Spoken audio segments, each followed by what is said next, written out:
From downtown Milwaukee, welcome to Money Talk with Bob Landaas.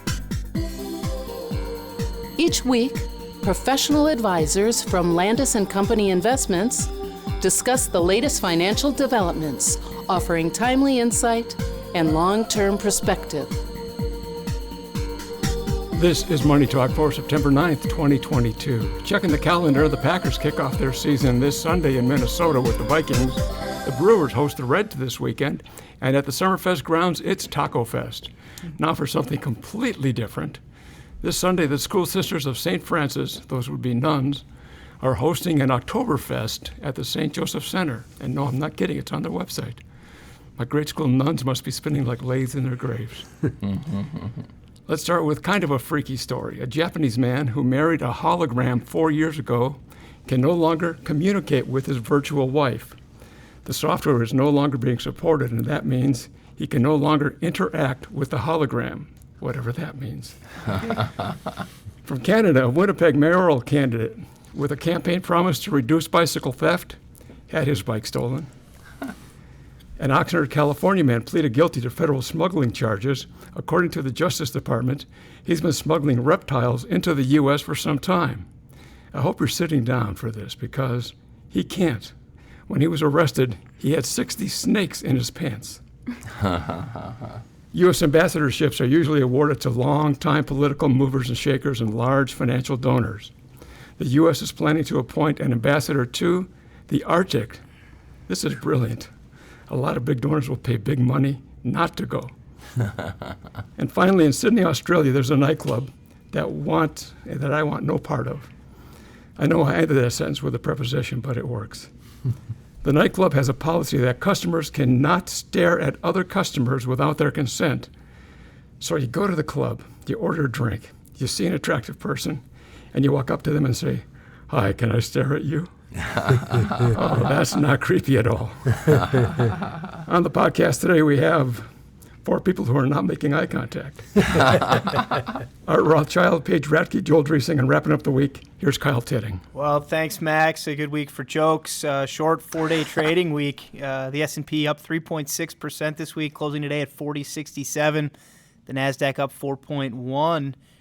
Closing today at 12,112, and the Dow Jones Industrial Average up 2.7% this week, closing at the bell, 32,152 for the year, including dividends. The Nasdaq now down 22.2% for the year. The S&P down 13.7%, and the Dow Jones Industrial Average down 10.2%. On the week, the benchmark 10-year U.S. Treasury moved a little bit higher, closing the week at 3.32%. And I think, importantly, the story this week, Art, very much continues to be inflation, very much continues to be the Fed, very much continues to be all of these things that seem to be emerging. And I think you pointed out in kind of our preparation today, there seem to be kind of these 3 undercurrents to the markets. And they all made their way onto the front page of the Wall Street Journal on Thursday. Certainly conversations we've been having, but, you lay them all out there for us. Yeah, it's good to see that we've been talking about the same thing that everybody else has been talking about all year long. The first and foremost of which is the Fed raising interest rates. I mean, there's no surprise here. We knew they were going to do it. People second-guessed them. Oh, they took too long to start. And then they're going too strongly, raising interest rates too much or not raising them enough. Is it too hot, too cold? And the impact that's going to have on the economy and the markets. Are we going to have a recession? Is it going to be long? Is it going to be short? When's it going to start? So that's issue number one, and we can talk more about that later. The second one is Russia's invasion of Ukraine. I would argue that there's much more certainty in Fed policy. We know what they're trying to accomplish, which is reducing inflation. We know what they're going to do to accomplish that. We just don't know exactly how and when. Russia's invasion of Ukraine is an intangible that caused prices to go higher. It exacerbated the inflation problem early on, but now it's kind of having the opposite effect because it's causing growth to slow in Europe. So we've got a changing perspective on that. But as it drags on, there's serious problems here about the impact on long-term growth, in Europe, in the world, and the impact of more serious, altercations between major powers. And the third one, somewhat related, is China. China's consistent policy vis-a-vis COVID which quite frankly has failed. They lock things down at the first sign of a sniffle from somebody, and that's screwing up the global supply chain every time it happens.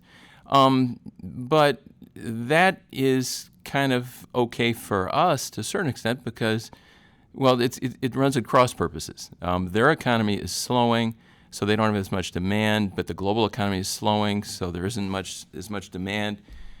If there's not as much demand, then prices shouldn't go up as high. Production of chips is catching up, not potato chips, but computer chips. And so I'm concerned long-term about mistakes they're making and about their possible altercations with, Taiwan or the rest of the world, and they're not supporting our policy vis-a-vis the war in Europe. But those are the three big ones for the year. And one out of three, and I think the most significant for us at the present time, is the Fed. And I like what's going on there, and the market obviously did, this week. I think it was clear this week with even more comments from the Fed that 75 basis point hike in a couple of weeks is all but baked into the cake at this point. I think the market has come to understand that it's necessary. You had Jay Powell talking about trying to avoid some of the social pain, maybe the word pain coming back or the allusion to pain coming back this week, but him indicating that, perhaps we can avoid some of the biggest social detriment that might come from slowing the economy enough to get inflation under control. And, Paige, I think we're very often focused on inflation here in the U.S., and yet the European Central Bank this week raised their interest rates 75 basis points in an effort to do the very thing that we're trying to do here in the U.S. And, of course, I think the problem that Europe has is that the line between cutting inflation and halting growth entirely is even thinner than it is here in the U.S. It's going to be a tricky proposition for the Fed to get this right. But when you look at much of the rest of the world, and Europe in particular, I think it's an even more difficult proposition for them to get the inflation thing under control without pushing Europe into a fourth or fifth recession in the span of what's been two for us.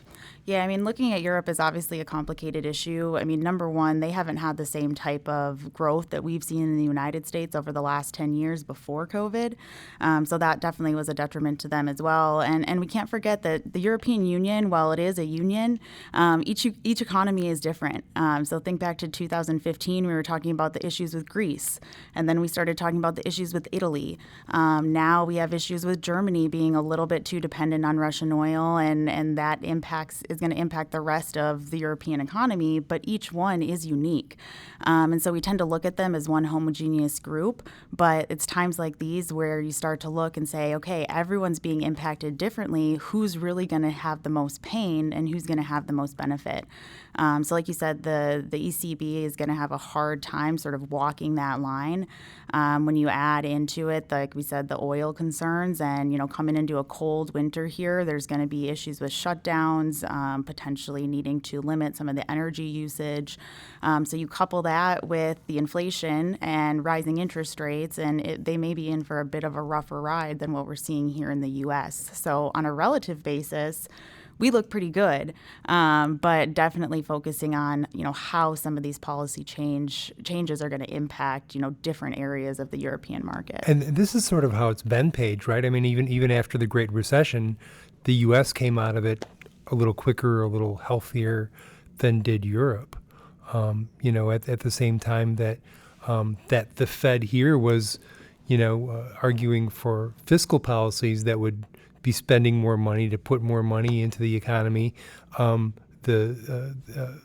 Christine Lagarde, who was then the head of the International Monetary Fund and now is the head of the European Central Bank, she was, preaching austerity. And then gradually they came around and they sort of said, well, maybe austerity really isn't helping here. Yeah, but I think it's a good reminder, too, here in the U.S., like Art was saying, we got the Federal Reserve raising interest rates with the primary goal of combating inflation.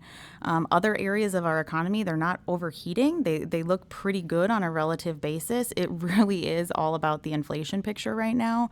And the fact that the European Union is facing these sort of headwinds right now, and they're still raising rates to combat inflation, it just reinforces, is, the issue that it's a global problem.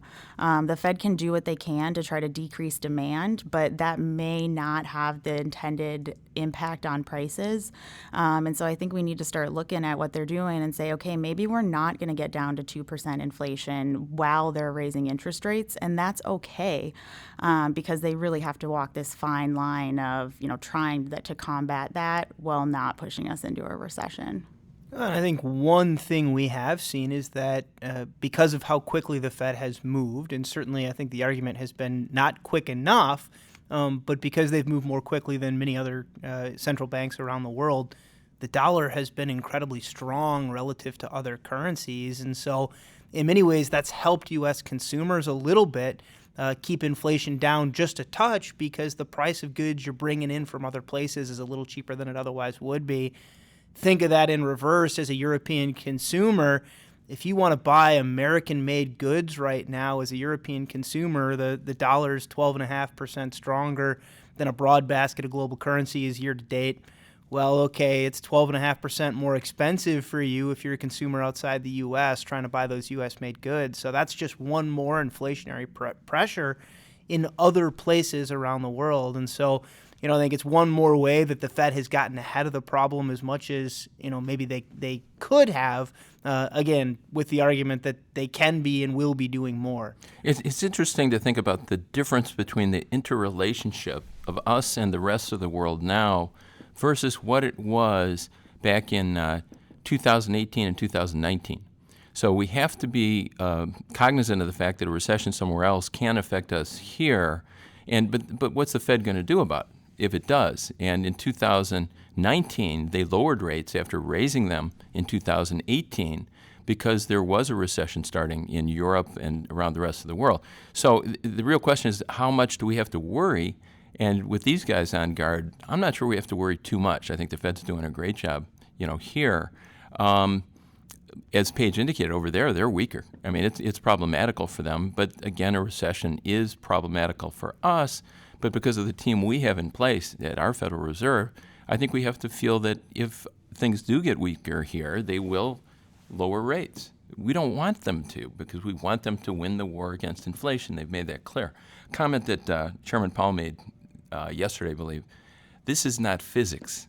Okay, they don't know exactly what's going to happen anytime they do what they do, but they've said enough over the course of this, interest rate rising period that I'm confident they're looking ahead to the potential consequences, not just behind to what they've done.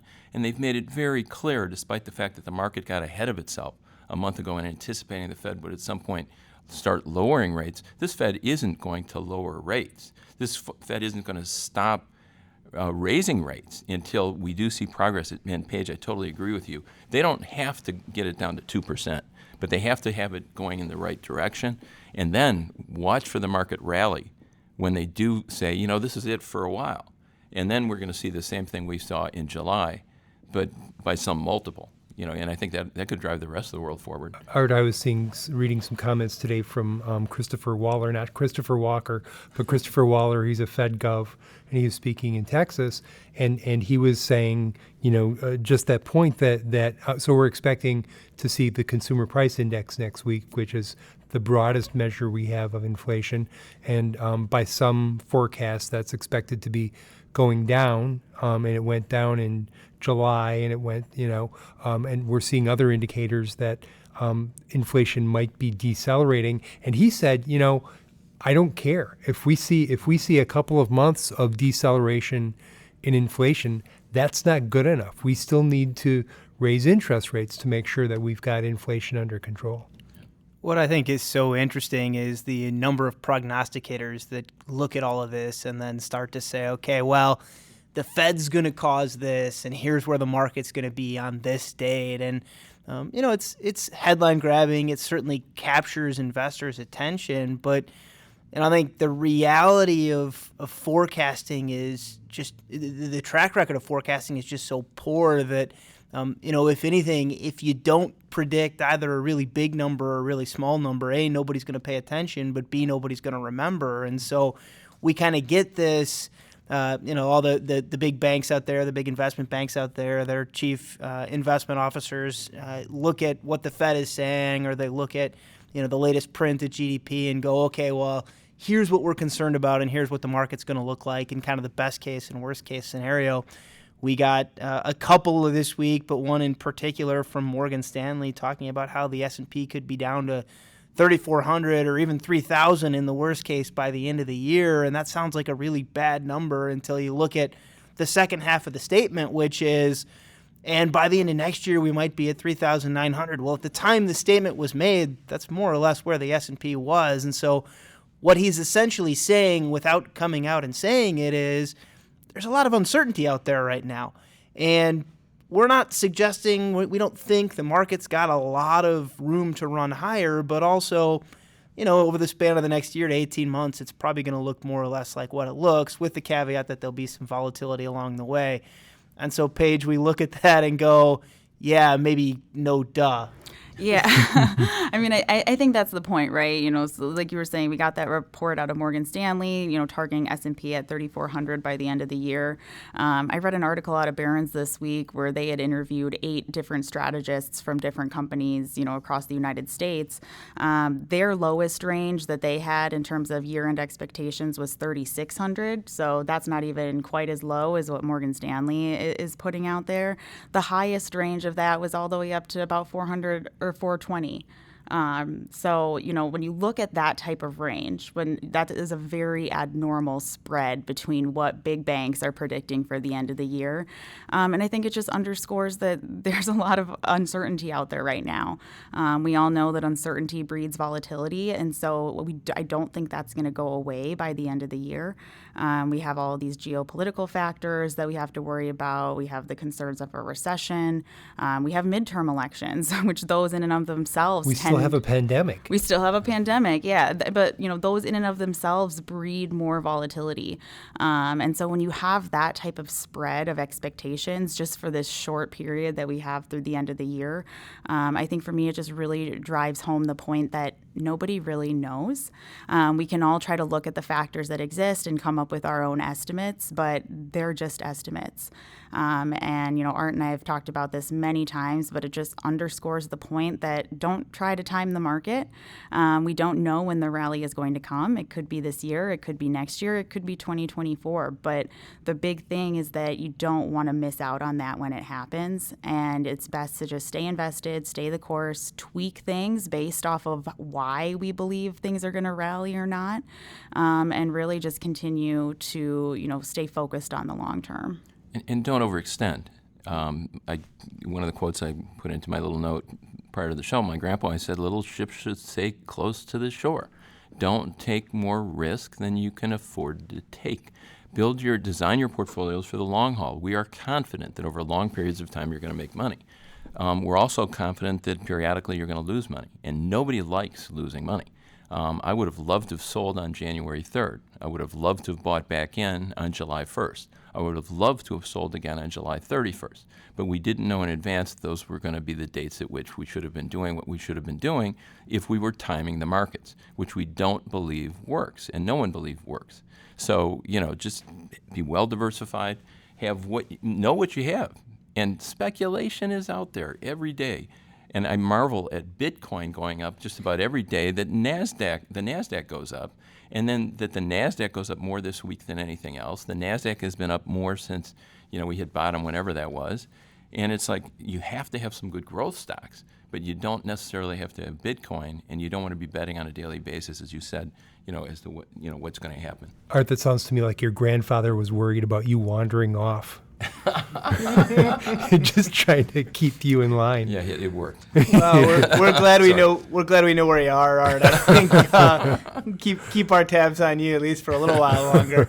Joel, just a couple of economic indicators this week. Obviously, a short week and not a ton catching my eye. One thing that we've been paying some attention to: the strength of the consumer, the revolving debt, that credit card debt number, one that maybe sparks a little bit of curiosity. The paradox of thrift, that says that, 68% of our GDP is driven by consumer spending. We want consumers to spend, but we don't want them to spend all of their money so they don't have any. So that revolving credit number is a measure of credit card debt, basically. And it's now higher than it was. It's 3.5% higher than it was before the recession, before the pandemic.